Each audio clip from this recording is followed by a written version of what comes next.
സ്വർഗസ്ഥനായ ഞങ്ങളുടെ പിതാവേ, നിന്റെ തിരുനാമം പരിശുദ്ധമാക്കപ്പെടണമേ.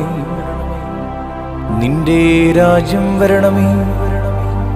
നിന്റെ തിരുവിഷ്ടം സ്വർഗത്തിലെ പോലെ ഭൂമിയിലുമാകണമേ. ഞങ്ങൾക്കാവശ്യമുള്ള അപ്പം ഇന്ന് ഞങ്ങൾക്ക് തരണമേ.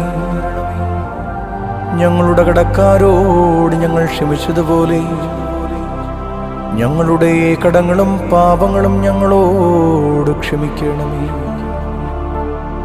പരീക്ഷയിലേക്ക് ഞങ്ങളെ പ്രവേശിപ്പിക്കരുതേ, പിന്നെയോ ദുഷ്ടനിൽ നിന്ന് ഞങ്ങളെ രക്ഷിച്ചുകൊള്ളണമേ.